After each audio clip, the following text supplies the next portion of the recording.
Righty guys, we're going to do a little video of how to remove the starter motor.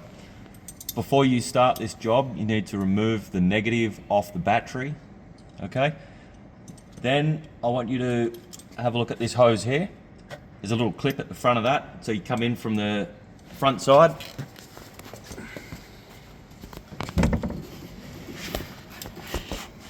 I'll just get my hand in there, Davey. And we just want to pop that out of the clip. It gives a little bit more room to the mounting bolts. So you need a 10mm spanner or a 10mm socket, and we're going to undo the bolts which are up the front here.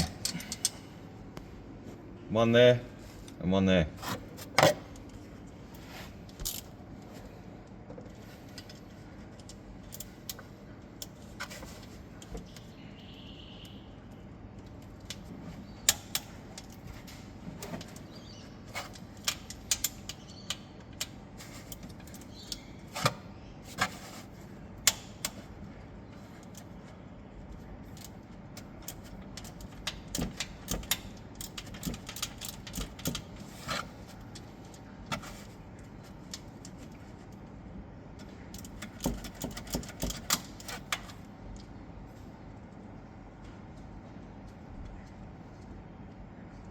Once you've got them cracked off, you can undo them by finger.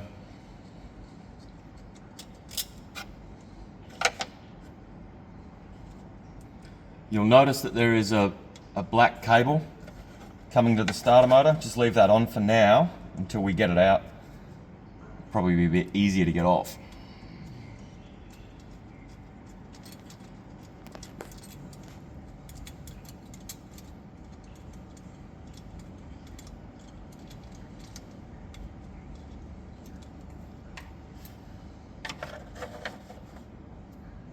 Alright, hopefully we'll be able to just wiggle this out of place now. Alright, so you just grab it, twist and pull it forward, and then that's out. Now you can flip this up, and there's a 10mm for the cable. Alright, so now we just got to undo the starter cable, so that's a 10mm.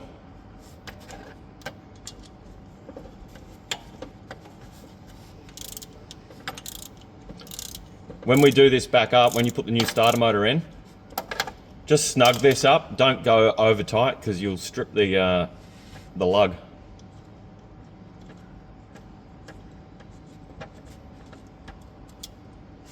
All right, so you can see that there's a washer in here as well. Okay. So the installation is just the reversal.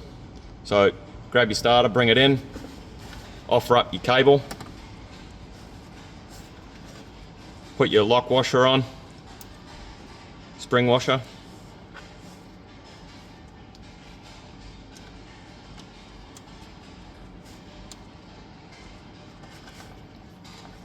Make sure that the cable lug is coming through the plastic recess so that it all comes down nicely.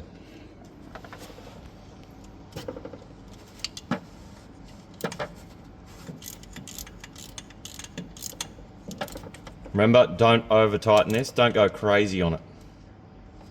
All right.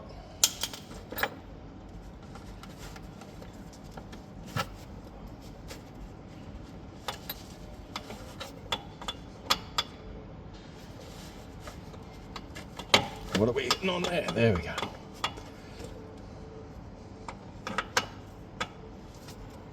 Just got to line the splines up.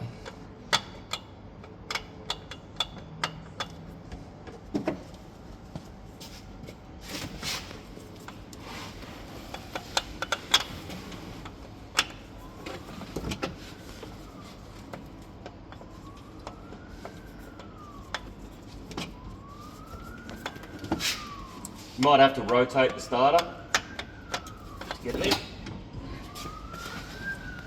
been a bit funny, this one. There we go. All right. So that's it, and then put your bolts back in the front. Make sure to clip your hose back on as well. Make sure you get that clip in.